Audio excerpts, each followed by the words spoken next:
Bonjour à tous et bienvenue dans une nouvelle vidéo. Je m'appelle Sansepu. Je suis très heureux que vous soyez à nouveau ici et que vous regardiez une autre formation. Dans la vidéo précédente, nous avions examiné un logiciel appelé Screen Studio, utilisé pour enregistrer votre écran. Si vous n'avez pas encore vu cette vidéo, je vous recommande vivement d'aller sur la chaîne et d'y jeter un œil. Ainsi, vous pourrez en apprendre davantage sur le fonctionnement de ce logiciel. Dans cette formation, nous allons examiner un logiciel similaire appelé Foxad. Avec Foxad, vous pouvez enregistrer votre écran comme je le fais en ce moment, et en plus, vous pouvez le modifier. Et ce qui est vraiment génial, c'est que ce logiciel dispose aussi, comme Screen Studio, d'un éditeur intégré.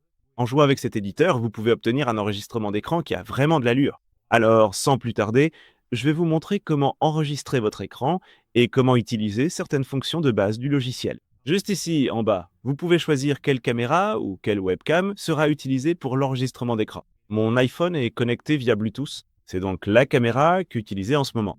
Mais vous pouvez aussi utiliser la caméra de votre ordinateur ou une caméra virtuelle provenant d'un autre logiciel. À droite, nous avons les réglages du micro. J'utilise actuellement le micro du bureau, mais vous pouvez aussi utiliser le micro de votre ordinateur ou par exemple celui de l'iPhone que vous utilisez. La dernière option que vous pouvez activer ou désactiver est le son du système, si vous souhaitez enregistrer le son du système.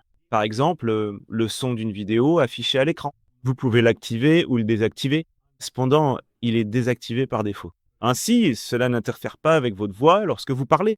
Vous pouvez également utiliser cet outil, c'est-à-dire l'outil téléprompteur. Vous pouvez ajouter ici tous les textes que vous souhaitez lire pendant l'enregistrement de l'écran. Ce texte n'apparaîtra pas dans l'enregistrement final et vous pouvez simplement coller le texte du téléprompteur ici. Une fois tous les réglages effectués, vous pouvez cliquer sur le bouton d'enregistrement là-bas. Un petit minuteur apparaîtra et vous commencerez à enregistrer la fenêtre. Aussi facilement que cela. Là, j'ai sélectionné l'option fenêtre. Vous pouvez également enregistrer tout l'écran ou seulement une partie de l'écran que vous souhaitez capturer. Vous pouvez aussi déplacer votre webcam comme je le fais en ce moment. Vous pouvez supprimer l'enregistrement à tout. Avec cette option, vous pouvez recommencer l'enregistrement. Ici, vous pouvez mettre l'enregistrement en pause, puis le reprendre ou l'arrêter complètement. Disons que nous allons aller sur un site web. Par exemple, nous allons aller sur IMDb pour regarder un film ou une série. Vous pouvez naviguer sur la page web, faire défiler la page vers le haut, vers le bas. Disons que nous voulons ouvrir ce film juste ici. Si vous sélectionnez un texte, je pourrai vous montrer dans quelques minutes ce que vous pouvez en faire dans l'éditeur. Vous pouvez également naviguer sur la page. Je vais cliquer sur certaines parties de l'écran. Comme ça, je pourrai aussi vous montrer ce que vous pouvez faire avec des clics. On peut aussi cliquer sur ce lien pour accéder au réalisateur du film. Je vais faire un petit enregistrement pour vous montrer ce que vous pouvez faire depuis l'éditeur. Une fois l'enregistrement terminé, il vous suffit de cliquer sur le bouton d'arrêt là-bas et le logiciel vous redirigera automatiquement vers l'éditeur. Dans cette section, nous avons la timeline et notre vidéo. Lorsque vous naviguez sur la timeline, vous pouvez le voir. Le logiciel ajoute automatiquement des zooms sur le curseur à certains endroits qu'il juge importants. Lorsque je déplace le curseur, le logiciel ajoute un zone. Vous pouvez rendre ce zoom aussi long ou aussi court que vous le souhaitez sur cette partie de l'écran. Et vous pouvez également ajouter des zooms en utilisant simplement le signe plus, juste là. En cliquant un peu sur la timeline, un autre zoom est ajouté et vous pouvez le supprimer à tout moment. Vous pouvez voir que le logiciel ajoute de nombreux zooms différents aux endroits qu'il juge importants.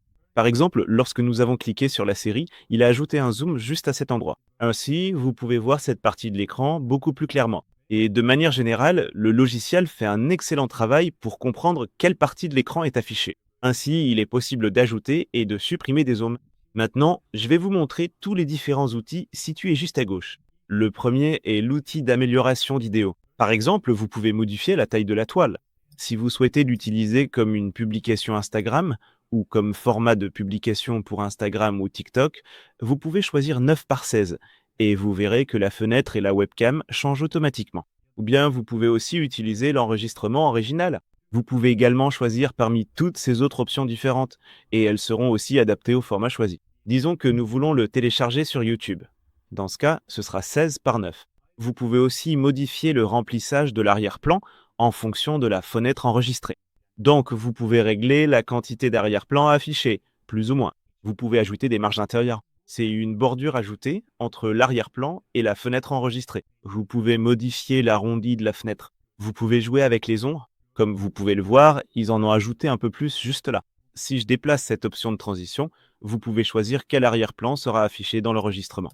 Parmi toutes ces différentes options, celles-ci sont les options par défaut, mais il existe aussi de nombreux autres packs que vous pouvez télécharger. Vous pouvez même ajouter vos propres images. Vous pouvez ajouter des couleurs unies comme arrière-plan et avoir exactement l'arrière-plan que vous souhaitez. L'option suivante avec laquelle vous pouvez jouer, c'est le curseur. Comme vous pouvez le voir, c'est le curseur affiché dans l'enregistrement en ce moment.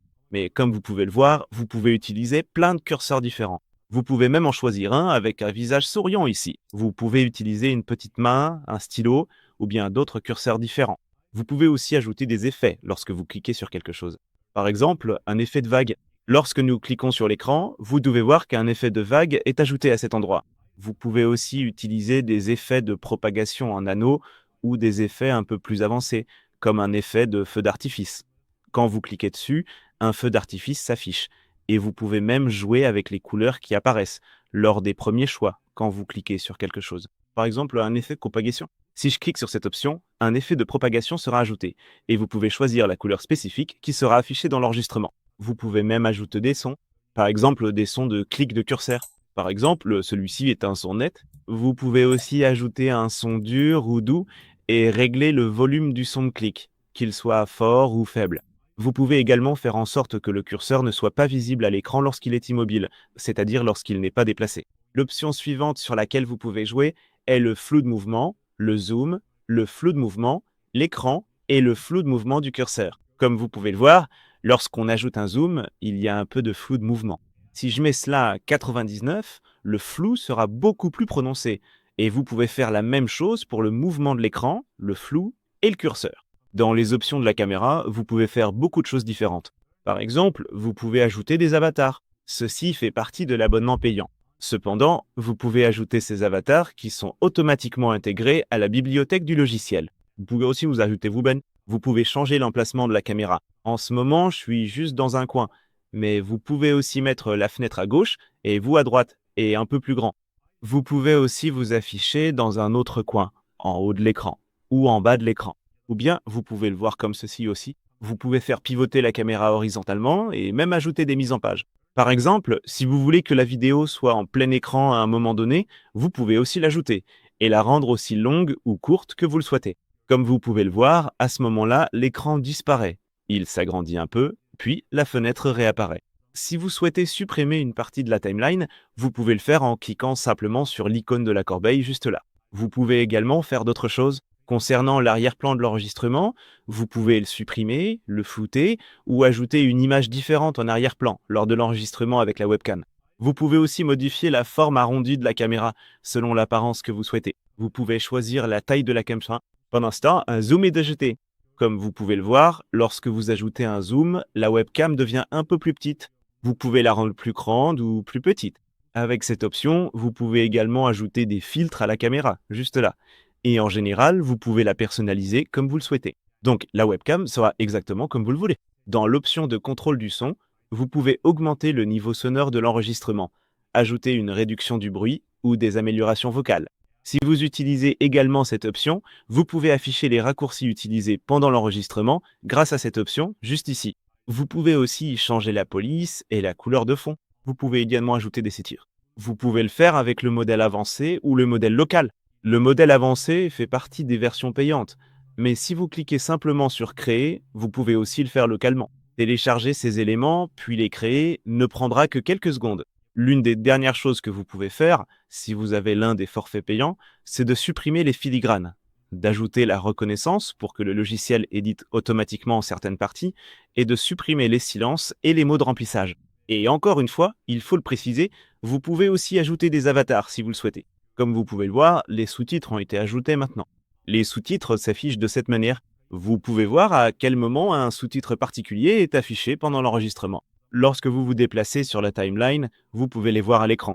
Quand tout vous semble correct, il vous suffit de cliquer sur Exporter. Pour l'exportation, vous devez disposer d'une licence qui fait partie des fonctionnalités payantes du logiciel. Mais dans l'ensemble, c'est un logiciel vraiment génial et complet que vous pouvez utiliser pour enregistrer votre écran, puis éditer cet enregistrement. Donc, créer un enregistrement avec Foxia, c'est essentiellement comme ça que ça se passe. Comme vous pouvez le voir, c'est vraiment très facile à utiliser et on s'y habitue tout de suite. Encore une fois, je m'appelle Santiago. J'espère que ce tutoriel vous a plu et que vous utiliserez ce logiciel.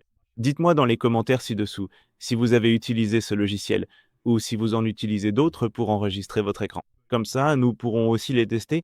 Et sans plus attendre, à la prochaine vidéo. Salut!